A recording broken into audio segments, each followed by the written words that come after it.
Back in 2018 when Chainsaw Man first started, my friends would not shut up about it. I'm a stubborn little guy, so when my friends repeatedly tell me to read this crazy new manga, I lose all interest in it. Later, I heard they were making a Chainsaw Man anime. Still don't care. Trailer came and went, wake me up when I care, i.e. never. And it wasn't until I heard that Chainsaw Man's first episode broke Crunchyroll's servers that finally it started to pique my interest. But just a little. I decided, hey, what harm could one episode do to me? What if I just watched this one first episode that completely shut down Crunchyroll, and then I'll at least know what all this fuss is about? Later. Oh my God. Yeah, my one episode plan kinda turned into me watching every episode the day they came out, followed by me reading the entire Chainsaw Man manga front to back right after I finished episode 12. And I still wasn't satisfied. That was it? I said, I need more. Tatsuki Fujimoto had such a unique and frankly addicting style of manga, and once I read all of Chainsaw Man, I felt like a junkie who just got his first hit of Fujimoto crack, and now I was hooked and need more. A quick Google search had told me that Fujimoto had only created one other manga before Chainsaw Man, and a collection of one-shots. This manga was called Firepunch. And little did I know, reading Firepunch would blow all of my expectations for what a manga even is out of the water. If you thought Chainsaw Man was a little wacky, Firepunch makes me want to sit Fujimoto down and really ask him, hey man, how are you doing? Because it takes a special kind of crazy to write a story like Firepunch.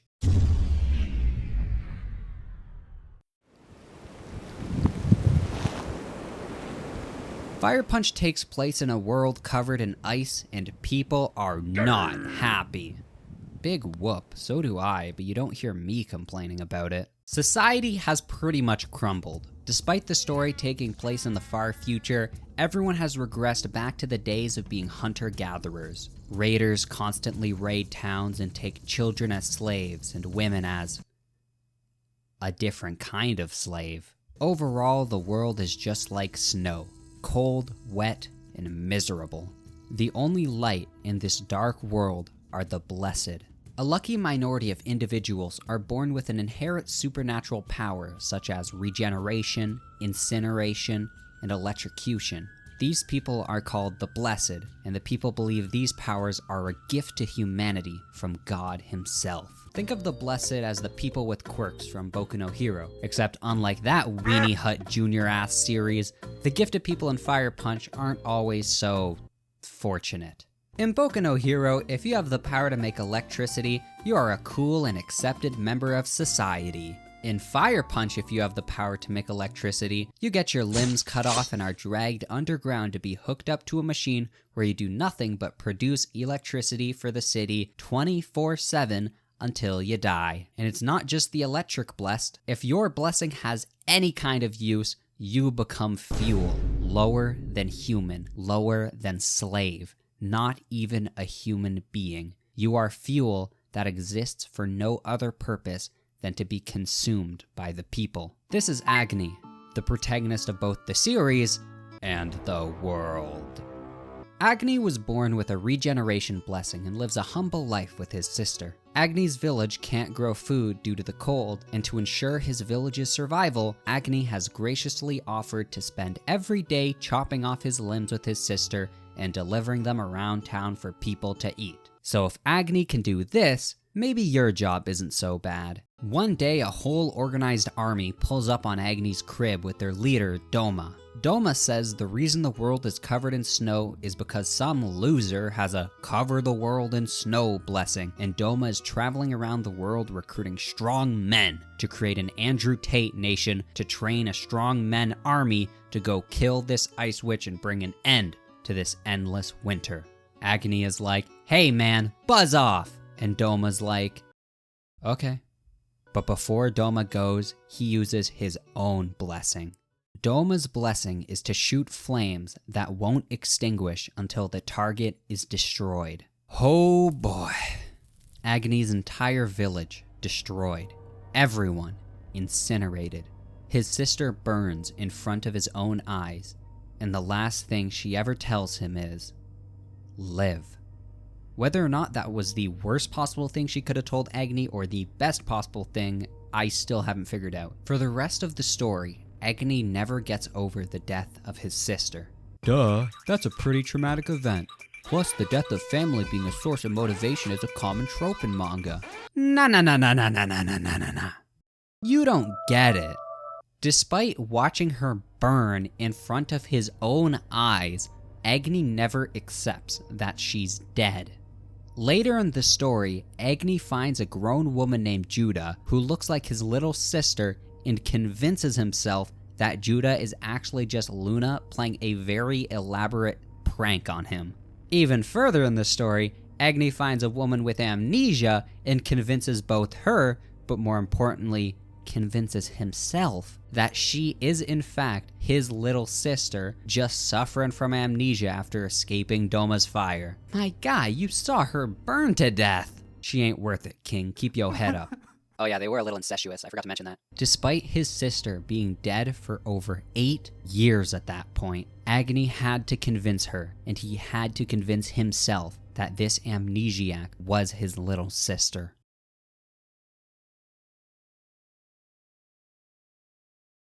This is my favorite panel in all of manga. Just take that in for a sec.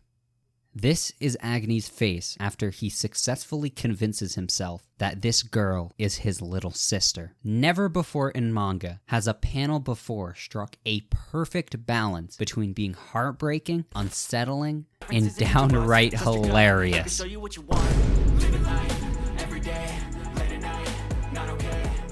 Back to Doma raising Agni's entire village.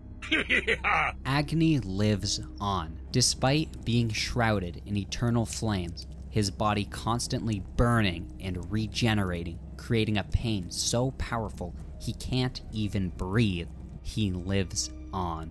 It takes Agni 8 years after initially being ignited to finally become somewhat recognizable as a functioning human. But what you don't realize until much deeper in the story is that he never did fully recover, because the true damage of the flames is not physical but mental, and we, the audience, are right there to watch Agni's descent into pure insanity. The insanity is what we all love about Firepunch. The first half of the story is a quirky little battle manga. It's what Chainsawman is. But eventually the manga switches from a story about a man fighting with an eternal flame to a fever dream of insanity and psychological horror. The second half of Firepunch is nothing like I've ever read before in manga. It is heartbreaking, terrifying, and 100% unpredictable. Take a shot every time you're able to predict what's gonna happen next, and you'll finish the story completely sober. You're gonna constantly say to yourself, there's no way it gets crazier than this, right? And yet it always does. I'm not trying to go too deep into spoilers, but the final few chapters alone are worth going through this roller coaster of a manga. Okay, enough meat riding this manga. Time for some slander. If I were to pick my biggest issue with Firepunch, it would be that the action is pretty uninteresting. I'm glad the second half pretty much halted all the fights, because the fights in the first half were pretty darn forgettable. It reminds me of Dr. Stone. Nobody watched Dr. Stone for the action, and so when there was fights, they were pretty dull and uninteresting. There is only one fight in Firepunch that I actually do like, and that is the final fight. But that has very little to do with the actual fighting and the action, and more to do with the stakes and the tension and the build-up and everything else surrounding the fight. But unlike the fights, do you know what I do like about Firepunch? Yeah, I'm already out of slander. The religious dogma. If you're up to date on Chainsawman, you probably have noticed the cult themes that have started to pop up. The Chainsawman Society for World Peace. Like, come on, this is a cult. This is a religion worshipping Chainsaw Man, a religion that the actual Chainsaw Man had absolutely nothing to do with. This kind of stuff was all over Firepunch, and it seems Fujimoto is planning to revisit some of those themes in Chainsaw Man. God is the ultimate scapegoat in Fire Punch. Do something bad? Oh, God told me to do it. Something good happened? Oh, God rewarded it to me. God is both the best and worst thing to happen to everyone in Fire Punch. This culminates in the Church of Agni, a religion founded by those who see Agni, this man made of fire, as not a human, but a literal god who descended down to Earth. Just as most religions, they pray to Agni, they create scripture about Agni, they create their own religious superstitions, they even make up Agni lore, like that he sleeps up in the sky when he's not around. Okay, but where is your proof? The church grows and grows, and the influence of the religion eventually eclipses Agni himself. He never wanted a religion. He knows he's not some god, but he's forced to play that role for the people. It's all super interesting, and I'm very excited to see if Chainsawman is gonna retread some of these ideas. If I were a betting man, and trust me, I am, I would bet my mortgage that we're gonna see this Church of Chainsawman follow the same path that the Church of Agni did. Now's a good time to mention that I recently made a Chainsawman video, but stupid YouTube doesn't want to recommend it to anyone. So even though I have 66,000 subscribers, nobody even know I made the video. So now here I am in this video having to plug that video. If you're interested in Chainsawman, go watch that video after. I hate that I have to do this. And speaking of Chainsawman, what about all those movie references, eh? Before I even first watched Chainsawman, the one thing I knew about it was apparently the author loves Western film, and therefore the series is full of movie references. But as someone who has caught up on Chainsawman, I never really got that vibe. Sure, there's little things such as the chapter named after the movie Sharknado, or the very Quentin Tarantino way of disposing characters, but I was expecting stuff on the level of JoJo music references, and all I got were little nods here and there. After reading Fire Punch, I can tell you this guy is obsessed with movies. Movies, movies, movies. This is Movies the Manga. Movies are extinct in Fire Punch, and that's apparently the worst thing to happen in the history of humankind. Movie this, movie that, I just want to fish for God's sake. Agni is both the protagonist of the manga Fire Punch and also the protagonist of the movie Fire Punch. A movie all about his life. What a narcissist. There's a woman in Fire Punch who wants to reset the entire world so that humanity can start again and work all the way up from nothing back to modern society just so that the newest Star Wars film doesn't get canceled.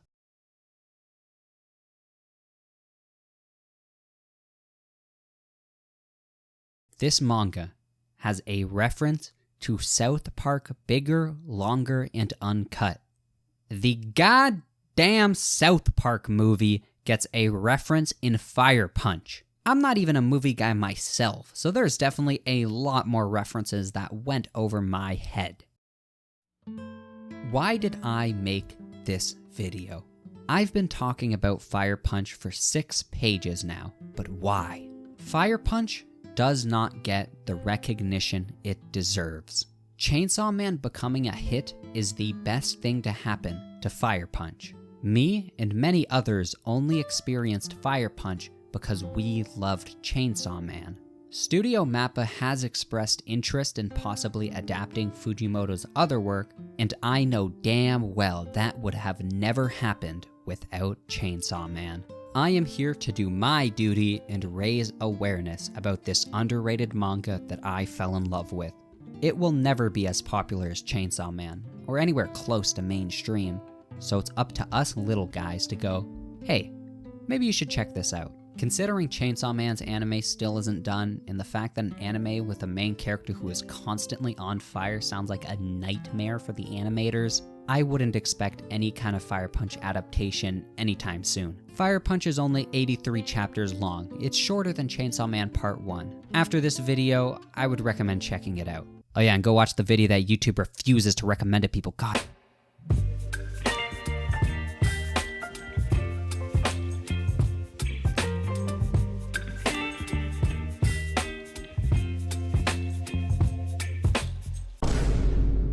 Mole, mole.